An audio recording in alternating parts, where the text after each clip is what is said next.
welcome to We Live in Color. I'm your host, Deontay Damper, and I'm so happy that you have joined me on this Thursday night. Now, before we get into this amazing episode with this dope community organizer, I need you to do me a favor. Like, share, and subscribe to Converge. You can learn more about Converge Music, the new season of The Day with Trey, and more. Go to whereweconverge.com to see why Black media matters. And I'm so happy because for 2 seasons, I've tried to get this community organizer in this house, and I'm so happy that he is blessing us today with his presence. Akoth Ombaka is here today, not only to go over their amazing community organizing, but we have to continue to talk about why immigration is a Black issue. And we're going to unpack that in a few. But before we do that, my folks, Eminem, Maddie and Madison from SGN have our news updates. Y'all, what's going on this week? Hey y'all, welcome back to the Seattle Gay News Community Brief. I'm Madison Jones. And I am Maddie Mooney, here once again and laid back to give you the latest news and events from Seattle's LGBTQIA+ community. But before we get started into today's show, we wanted to take a moment to highlight the struggles of our trans Kansas siblings right now. Yeah, because last week, the state legislature in Kansas passed Senate Bill 244 that completely invalidates all state birth certificates and driver's license for trans folks. Boo. The bill also requires that transgender folks in the state use only single-sex spaces like restrooms and locker rooms that align with their gender assigned at birth. A person who suspects that a trans person isn't following this law can sue for damages of up to $1,000. It's a really screwed up situation. And as a trans organization, for the most part, we stand completely in solidarity with our Kansan trans siblings. And if any folks out there in Kansas are looking to relocate here to Seattle, we have a whole story up on our website from back in June. It's done by someone at Traction named Sophie. Help you get relocated here if you're looking to do that. All right. And with that, it's time again for our What's Going On with Maddie and Madison segment. What would you like to tell the world and all of Seattle about yourself today? Yeah, I'm going to be starting this Safety Ambassadors Fellowship with the International Women's Media Foundation. It's going to be training journalists, including myself, on best safety practices with the intent of hoping to train other newsrooms in the future. That is amazing, and congrats. Thank you. I wish I had more this week to share. However, I will say that I'm waiting for a decision for grad school. So I'm waiting to hear on if I will be your favorite healthcare provider's favorite healthcare provider. So you know what that means: free hormones and surgical letters for everybody. Woo! I can get on board with that platform. All right, and now, we're moving on to our top stories. Lavender Rights Project Executive Director Jalen Scott announced on Monday that she will be running for the Washington State House of Representatives, District 37, Position 2. And in a statement on her campaign website, it says that the 37th is a vibrant, diverse district with a powerful legacy of Black and Brown community-driven leadership. Send me to Olympia, and I will not only protect that legacy, but build on it. If elected to office, her policy platform would seek to address several core community issues impacting BIPOC queer communities, such as public safety, affordable housing, universal healthcare and childcare, progressive tax policy, police accountability, among other core things. You could check out her full platform at votejalen.com or the story we're writing about it at sgn.org. Okay, now for our next story, brace yourselves because drag superstar comedy powerhouse Sapphira Cristál will be bringing her sensational new stand-up tour, One Flew Over the Cuckoo's Nest, to the Emerald City. A fan favorite from RuPaul's Drag Race Season 16, Sapphira is ready to deliver a night of outrageous humor, heartfelt moments, and dazzling drag you won't soon forget. Woo! Yeah, in an interview with us, Sapphira told the SGN what she hoped people would be able to get out of her comedy at the show. She said that, "I hope my comedy inspires my audience to laugh more, even at the things we usually see as sad or heavy. When you can laugh at something, it takes away some of its power. It feels a little less scary, a little less overwhelming. And in that moment of laughter, you're not just finding relief, you're also empowering yourself to face it and maybe even do something about it." She was also asked how her drag persona influences her comedy, saying that it's all about being big. Big hair, big lashes, big looks, and a big old booty. And of course, a big mouth to share everything I've seen and exactly what I think about it.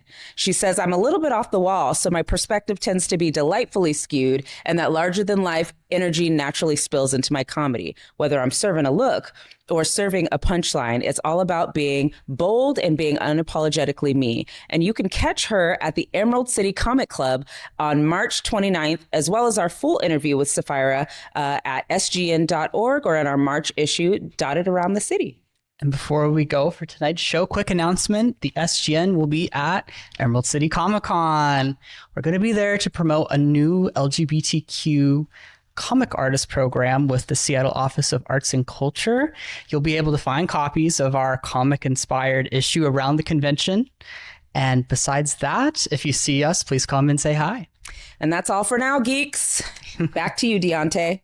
Thank y'all so much for that community update. You know, one of the pieces of news that has really touched me is the announcement of Jalen Scott running for District 37.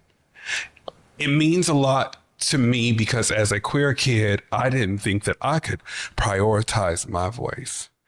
And now I see that there is someone in community that's been protecting us, that's been educating us, that's been building us, that's been housing our folks. And here we do not endorse, but I can just say, Jalen, I stand with you. Every piece of you, I'll walk alongside you in your leadership and encourage community folks to gather and figure out who you're going to endorse and stand behind. Jalen, I love you and appreciate the work that you've been giving to community. And when we come back, we got my boy Koff. You're watching We Live in Color.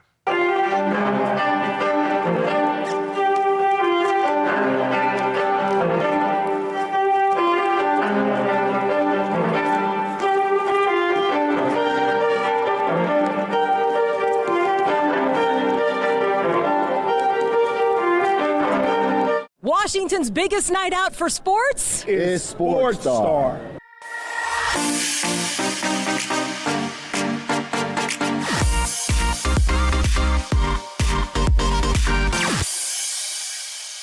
Hi there, my name is Angela Poe Russell. Some of you know me from my years being a journalist, a reporter, host, but I've written a musical, co-written a musical, because I have an amazing team around me. It's called Aviatrix, and it's running at Seattle Public Theater this spring. But you can get an exclusive preview because Seattle Association of Black Journalists is having a program called Black Voices Matter. It's March 14th, on my birthday. Like, imagine that. And we're going to preview this new musical. You'll get to hear some of the numbers and hear the story behind it and hear how it went from a newsroom to a stage. So that's March 14th, the Seattle Association of Black Journalists at the Northwest African American Museum. I hope to see you there. And welcome back to We Live in Color. Not only a community organizer, a community builder, and a community healer, I'm so happy that I have my family in here today. And I say family because you need those folks that are asking you, I know you're organizing, did you drink water? I know you're advocating for yourself, but are you taking care of yourself? And I'm drinking a little water today, but above all else, I'm just so happy to have my friend in here today, Akoth Ombaka. How are you? Oh, you're so sweet to me, Deontay. I'm doing well today. How are you doing? I am. Sometimes I won't be drinking my water, but we're going to talk about it later. We're going to talk about that at the side. But your resume with community organizing, that's not something that you can just go to school for. You know, this is your blueprint. And I mean, I know some of your journey, but can you tell us about your life in Kenya?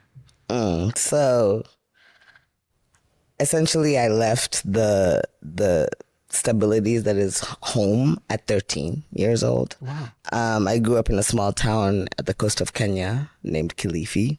Funny enough, that's from Cliff, like a white guy. I don't know where he's from. Okay. But you know what I mean? That gives the context of it. It's a sex tourism hub, right? Oh, wow. And so our revenue in that small town was from tourism from white folks. So old white folks from the US, the Europe. That was my upbringing, knowing that, white people have money, right? And they're the ones who came and told me that I was poor. You know what I mean? Like World Vision and all these Red Cross people, that's where they would come, to my hometown, right?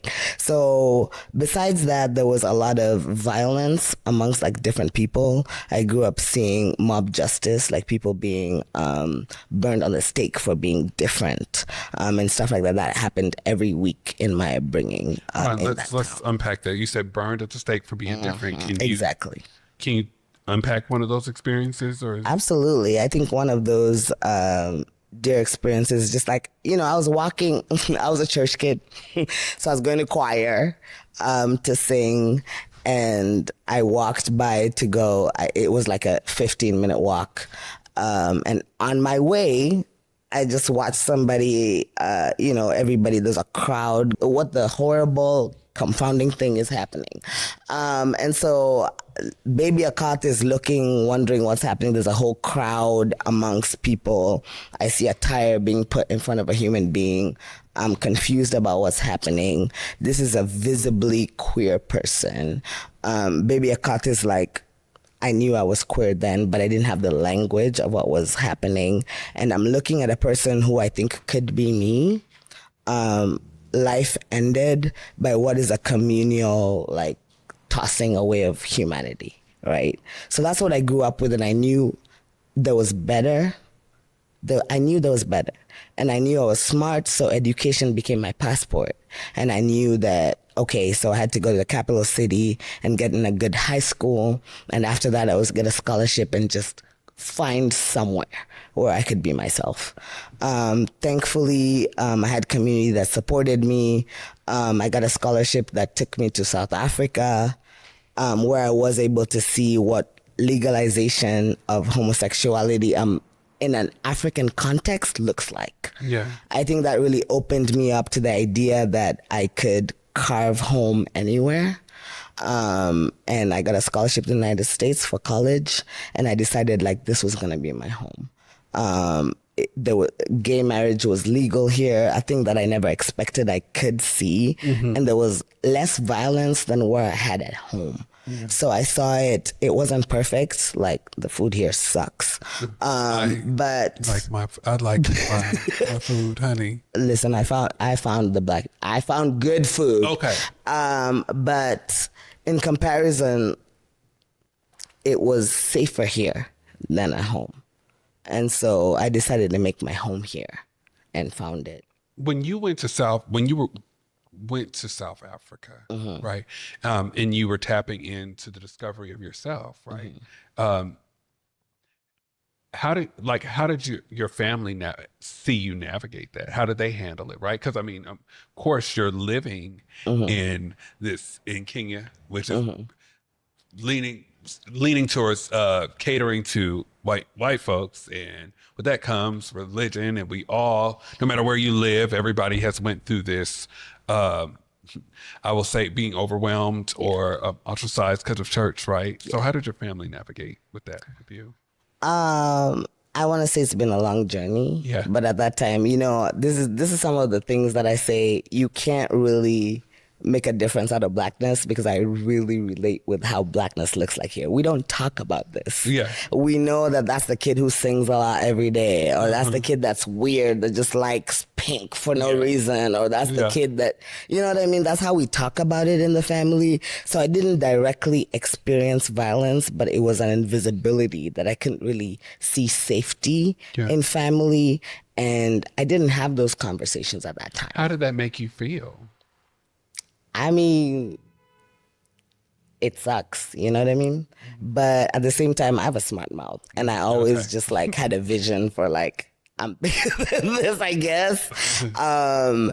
It's also helpful to the community around me that knew better, or people who had been to the capital city. I just knew that there was better. Like we deserve better fundamentally. I don't know. Everybody's like, what radicalized you? I just think everybody deserves to eat and live and be who they are, like fundamentally. Right. It's that simple. I mean, it is. And then you move here to America. Yeah. Right. So what was that culture shock like? Because it's like you have this culture, you know, and I mean, being able to be fully, I mean, what was the climate like for you? Because I mean, I could try to unpack it, but not the way you Okay, did. first of all, let me tell you something. Whatever comes to the continent, I was looking at Queen Latifah, Morris Chestnut, like all these people, and I'm like, that's who I'm gonna meet. wherever I Okay, go, you thought it was gonna be more. Oh yeah, yeah. I was expecting that, like Don't worry, Friday, I'm still Ice expecting Cube. to meet Morris Chestnut. That's all that I was like watching, like Friday, Yeah. like Friday after next. I was like, oh, that's what my journey's gonna look like, right? But whatever got me the fullest scholarship landed me in Portland, Oregon. Oh wow! Oh, paradise. And yeah, it was like the full ride, like flights back home every year. Like it was literally cheaper for me to go to school here than in Kenya, right? Because we grew up like lower to middle class. And I was like, I'm not going back home. So this was literally me and like figuring out a way to not have attachment or freedom from where I came from. So yeah, I was expecting to meet Queen Latifah, Morris Chestnut, landed in Portland, Oregon. It was really white. The first time I'd experienced. I have never heard that before. That's funny. It was a lot. Like the first 3 months, I couldn't even leave my dorm room because it was like, why are people like doing half fake smiles at you or asking how you got here randomly? You know, the usual, like every single immigrant will know how people just don't connect that an immigrant can be black, first of all, because there's like a fake idea of an image that is sold at the US. And people don't think that there's censorship here, that there's a particular image of things that you get in the US that's not reality. So there's an immigrant looks like a Mexican, whatever you call that, but it's so broader than that. Yeah. So I started noticing that really early on when I came here. I was still mad that I couldn't meet Queen Latifah and Morris I Chestnut. mean, don't worry. I'm still looking for Morris Chestnut. I mean, I'm just saying. Now, how did you get to Seattle? So because I was in college and that was a hub that allowed me to be here, there was a while after college where I wasn't documented because the visas are tied to your college. So after that, they give you 6 months where you have to find a job that basically sponsors you to stay here, like a stamp of, okay, we're gonna essentially be the sponsor of this person. You're given 60 months to do that, and after that, your visa is not liable. So I knew I wasn't gonna go back. Yeah. And so there was a while where I passed that visa because I have a music education degree. And my dream was to teach kids, like middle schoolers, like voice lessons, after school programs, teach them that there's more beyond Mozart or whatever, you know, just African music. Absolutely. But I needed health insurance. So I found a real job that could sustain me. But that immigration portion really dictated my life and what I could do and who I could be around and the jobs I could get. Everything was under the table until I could find, I guess, legal way to move through the immigration system. You know, that segues us to the break. But I do want to be able to talk to you a little bit more about navigating through that process, the work you're doing now, and why immigration is a Black issue. Absolutely. We're going to unpack that and more. We're going to take a quick break. We'll be right back. You're watching We Live in Color. Washington's biggest night out for sports? Is Sports Star.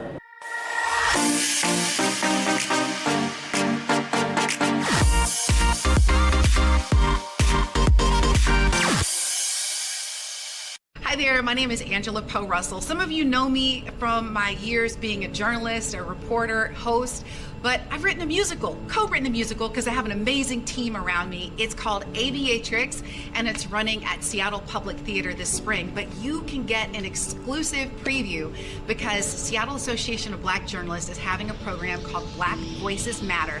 It's March 14th on my birthday.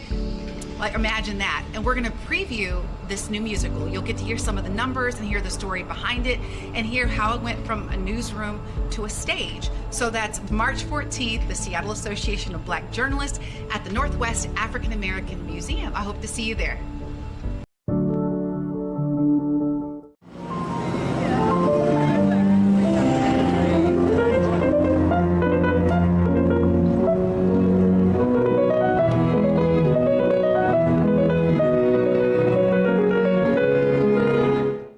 And you're watching We Live in Color. I am here with my boo, Akoth Ombaka. I said it. I didn't say it strong enough. You literally have never Ombaka. been this kind to me in person. Right? This is so nice. I didn't know you'd think this That's not way. nice. It's a nice show. What are you talking about? You can't be doing that. People, I'm nice, y'all. He's like, It's Mercury retrograde. I'm being nice to everybody right now. It's like, no, I know the love is real. no, it is real. And I mean, just kind of hearing of that journey of just like having to find a place to work in order for you not to kind of go through what community is going through right now. You know, and what I love so much about your work, right? It's not something I'm doing grandiose, or I am doing seriously foundational work when it comes to my community. You here to talk about some of the work that you're doing right now? Yeah, absolutely. I just feel like if you go through a state where a group of folks don't see your humanity, then your perspective of living changes. And so the purpose of how I live has shifted, but has gotten more specific as I've gotten along, and the people who have talked to you, you included, which has led me to all of the people and organizations in my circle. Right now, I work with Liberation Medicine School that focuses on Black trans migrants, and I love the folks on the team that we have because they reframe what Black folks need to stay sustained and alive based off all of the trauma that we have. And I have to credit Ohenewa because they use the term medicine. And we usually think about medicine as, you know, pills that we take from the industrial complex, but medicine is dancing to your soul. Amen. Medicine is making sure you have community. Medicine is someone checking in if you drank water today. And we take small things for granted, and we need to be reminded what actual medicine for us looks like. Especially in Seattle, that's really gray. It's like, who are those people who will dig you out of the cave, or will tell you who are straight to your face, or won't lie to you? Yeah. Like that's the type of medicine that we look through. I also work with Queer the Land. Love Queer the Land. An executive director should be coming on this show in the next couple of weeks. Fingers crossed. We'll see. One of the exciting things that I have is that they challenge me to think about what communal housing would look like.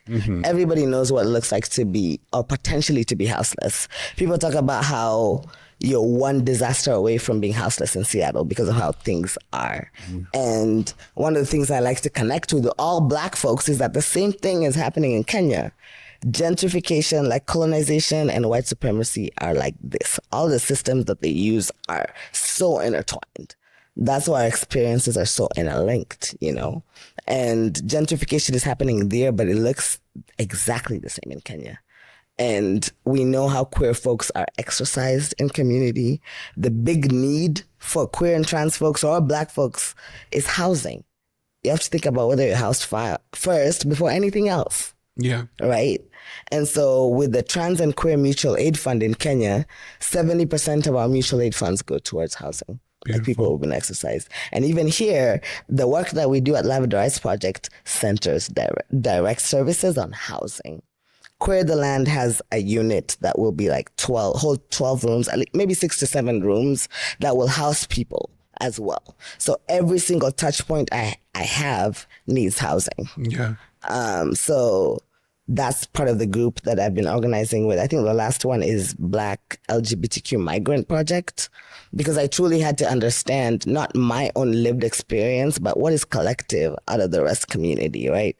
And the BLMP, the Black LGBTQ Migrant Project, allowed me to get training to assist trans and queer folks and Black folks who are in the Tacoma Detention Center right now, to support them once they come out, how to integrate into life in the U.S. You know, and you said something during the break, and even before we started the show, it's like, I need people in bold letters in the description that you had, right? It said immigration is a Black issue, Absolutely. right? What have you dealt with? I mean, I see some things online, but what are some of the examples of where people have said that it's not? You know, I've seen, this is the perfect time to talk about this. I hate that it's the end of Black History Month, but we're just kind of like culminating it. And listen, Black Futures Month, actually. Let's stretch and grow as we go about it. The idea of what an immigrant looks like is Mexican, but there's Haitians who come here. And I usually say that wherever people are coming is because the resources are being taken out from there. One of the things that I was processing most recently is that the Epstein files are directly connected to the town that I grew up in. So remember the story that I was talking about, like white folks who are regularly existing. It turns out that the coast of Kenya was actually like a capital of where they were getting children, underage folks for the Epstein Island. And that was like something to me to connect. That's how something happening in the US directly is tied to not just me, but the African continent. Let's just start there. We have a lot of Black folks disappearing here and everywhere, and nobody really gives priority to us. That's a connected issue, right? Second, in the detention centers, we have the same statistics as they are in the prison industrial complex. Even though, there's like probably 6 to like 13% of folks who are incarcerated, the majority of numbers, like 28, 33, are Black folks. 44% of like Haitians are detained right now in the sentence. Nobody's talking about that. Nobody's talking about how majority of the people compared to like the whole capacity of migrants are Black folks. And the same thing that happens to the prison industrial complex, the bails are higher for Black people than non-Black people. The detention practices or the results of like how long you're going to detention, the bail is higher for Black folks. The repercussions are higher for Black folks. So it's intrinsically tied to whatever is happening to private prisons in the US. They practice on immigration because we ideally don't have human rights. You're in between where you don't have a nationality, so the US can do whatever practices they want on you. So we see surveillance. Immigrants have endured that surveillance, and we're now seeing it cross to zoning in Seattle, like really directly link. Those are the things that they've been using with tracking immigrant communities, AI. How do we bring this now into the systems? You know what I mean? So ICE was a hot topic for a minute. And I saw a lot of like American communities just being like, well, it's the Mexican folks, like this ain't ours. And that was a big blow because it's like, how do you perpetuate anti-Blackness through the divide and conquer? Have we not learned this? Do we not remember what our ancestors are directly telling us?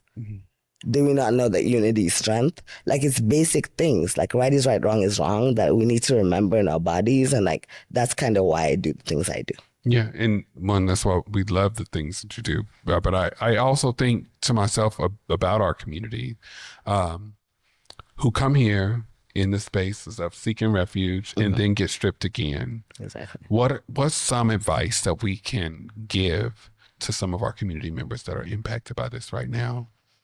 Everybody expects this whole dissertation of what you can do. And I really struggle with that. Yeah. And I'm a hypocrite. Because even in my work, my professional work, I'm usually like, administration work is not background work. We have to work alongside folks. And I really think it's easy. 1 + 1 is always 2. Who is around your community? Who needs support? Because our ecosystems around who you don't know who's a migrant around you. A lot of people might get my accents, but you don't know my nationality. You don't know my status. And there are a lot of us who, have mixed status, or families who have mixed status who are around you every day. There's always a connection. It may not be somebody you directly know, but it may be somebody who they know. In Capitol Hill, it could be the people who you take tacos from after the club. You know what I mean? Like, this is a Black and brown issue that people don't ignore. Yeah. And that's white supremacy. Like, you can't leave people aside. Everybody likes quoting all of this Fannie Lou Hamer, like, none of us are free until all of us are free. Black Panther, united stuff. But we need to remind ourselves, the civil rights movement in America led to the freedom of independence in African countries. Malcolm X was traveling to Africa before all this shit happened. We were communicating with each other. They all believed that Black people globally deserve the right to live and thrive, and that anti-Blackness is a global issue. Yeah, absolutely. And I feel like that there's more that I need to unpack with you. I need to give one more call to action. We gotta do the We Live in Color tribute. We just gonna take one more break and we will be back with We Live in Color. Hi there, my name is Angela Poe Russell. Some of you know me from my years being a journalist, a reporter, host, but I've written a musical, co-written a musical, because I have an amazing team around me. It's called Aviatrix, and it's running at Seattle Public Theater this spring. But you can get an exclusive preview because Seattle Association of Black Journalists is having a program called Black Voices Matter. It's March 14th, on my birthday. Like, imagine that. And we're going to preview this new musical. You'll get to hear some of the numbers and hear the story behind it and hear how it went from a newsroom to a stage. So that's March 14th, the Seattle Association of Black Journalists at the Northwest African American Museum. I hope to see you there.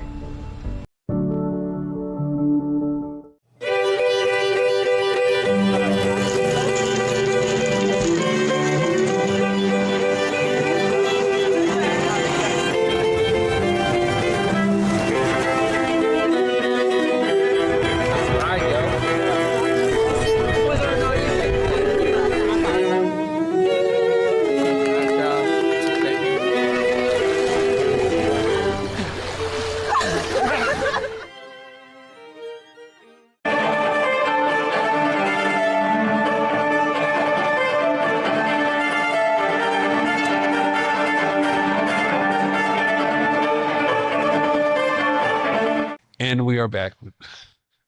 And we are back. We Live in Color. I'm sorry, we were laughing during the break. It was just really funny. I'm just very moved that I have my friend here today because this has been great. It has. And now we have reached that time where I have to ask you, who has helped you live in color? Who would you like to tribute today? Listen, I am a mama's boy. I am going to tribute my mom. And this is important because, again, I told you, I wasn't home a lot. So it's like you have a home in Kenya and Seattle and you're never caught up in both because you have one foot in and one foot out, and one place is on fire and the other one is drowning, right? Yeah.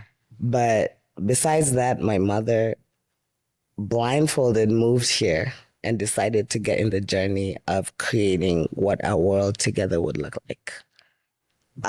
It's so hard for queer and trans people to have support from the direct family, and it's not perfect, but this woman has held my hand and reminded me that love looks like tussling with all of that. And love needs three things: honesty, authenticity, and accountability. And a reminder that you just love the person every day. So it's Jacqueline Akoth Ombaka. It's my mother. I love her to death. And thank you so much, Mom, for reminding me that the things that matter. Absolutely. Thank you, Mama Jackie. We appreciate you. Thank you. That was beautiful. I know my mama going to be calling me after this episode. You don't be saying that about me, but that was beautiful. That was beautiful. And I think of who she's raised, right? I think that you have been able to help community members stand tall. And if they feel that they're leaning or falling back, you have been there to catch them. And I feel like community now needs to be caught, right? So if you can give a call to action, just look right there in that camera and just give community a call to action. This one right here. I mean, if you have been called to this and you actually truly believe that immigration is a Black issue, but you don't know where to start, fundamentally, we have to go back to our Blackness, that it's joy, that we have all of the answers. Nobody actually needs to recreate the wheel. And you have to be well enough to support your community. So people around you, everybody, have they drank water? Have you seen them today? Have they disappeared or not?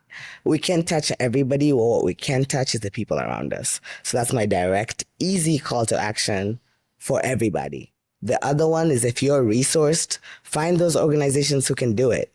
One, Liberation Medicine School, Queer the Land, Lavender Rights Project, Black LGBTQ Migrant Project, Undocu Black. There's so many people like, this is what we should be using ChatGPT for if you're resourced.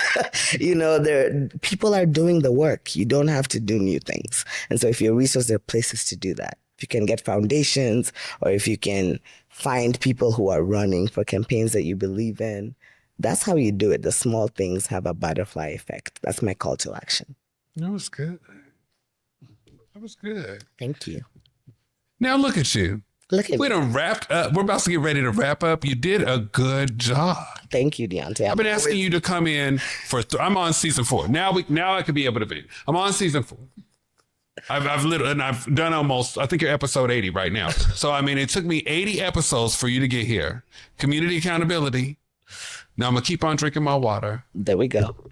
Love that. But I community loves and just appreciates the work that you do and continue to do. Thank you. And thank you for standing when some of us may be falling short. And I appreciate you. You're so sweet to me, Deontay. Thank you. Honey, I'm just doing it because the camera's on. I know. I've never heard this from him. No, but I appreciate you so much. Yeah. And I appreciate you, community. Join us next week. Same We Live in Color time, same Converge channel. Remember to walk with love and have a great night.